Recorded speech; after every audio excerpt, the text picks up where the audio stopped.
இன்னைக்கு திருச்சபையில பர்னபாவினுடைய விழாவை கொண்டாடுகின்றோம். பர்னபா யாரு அப்படின்னு சொன்னா, ஆண்டவருக்காக ஒரு ஆசிரியரின் பணியை செய்த ஊழியக்காரர். அவர் சென்ற இடத்துல எல்லாம் அவர்கிட்ட இருந்த ஜனங்களை ஆண்டவர் பால் ஈர்த்தெடுத்து கொண்டவர். அதாவது அவர் ஏதோ மதம் மாற்று தொழிலில் ஈடுபட்டவர் அப்படின்னு எல்லாம் நாம நினைச்சிடக்கூடாது.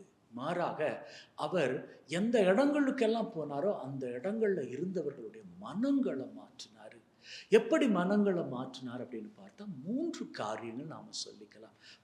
காரியம், எந்த எந்த மனங்கள்ல எல்லாம் அன்பு இல்லையோ அந்தந்த மனங்கள் எல்லாம் அன்பை விதைக்கும்படிக்கு அவரு அன்பா நடந்து கொண்டார்.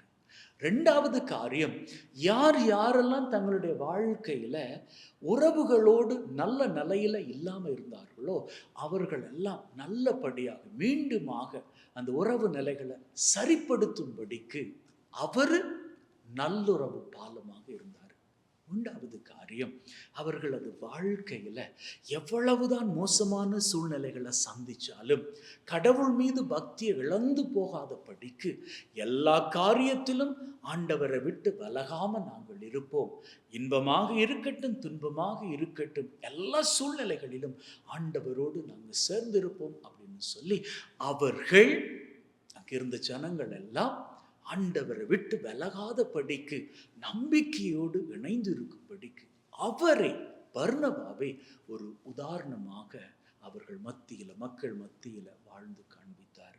ஆகவே நம்முடைய வாழ்க்கையிலும் பர்னபா இன்னைக்கு கத்துத்தரக்கூடிய பாடம் என்ன தெரியுமா?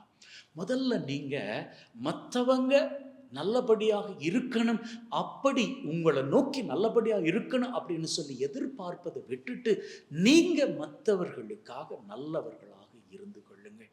அவர்கள் உங்களுக்கு தீமையை செய்தாலும் கூட நீங்க பதிலுக்கு தீமையை செய்யாமல், வேதம் சொல்லுகிறது அல்லவா, தீமையை தீமையால் அல்ல தீமையை நன்மையால் வெல்லுங்கள் அப்படின்னு சொல்லி.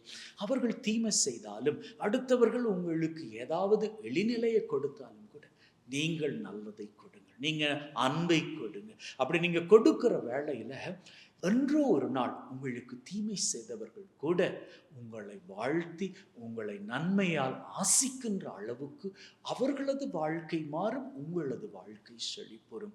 இன்னைக்கு பர்னபா நம்ம பார்த்து சொல்றாரு, என்னுடைய வாழ்க்கையில நான் ஆண்டவருக்காக பணி செய்ய போனேன். அப்படி நான் பணி செய்ய போகின்ற வேளையில அடுத்தவர்கள் வாழ்க்கையில நான் ஆசிராக இருக்கணும் அப்படின்னு சொல்லி நான் உறுதியோடு சென்றேன். அதனால் ஆண்டவர் என்னை ஆசீர்வதித்தார். அதுபோல உங்களது வாழ்க்கையில் நீங்களும் ஆசீரோடு வாழணும் அப்படின்னு சொன்னா முதல்ல நீங்க விதைய போடுங்க.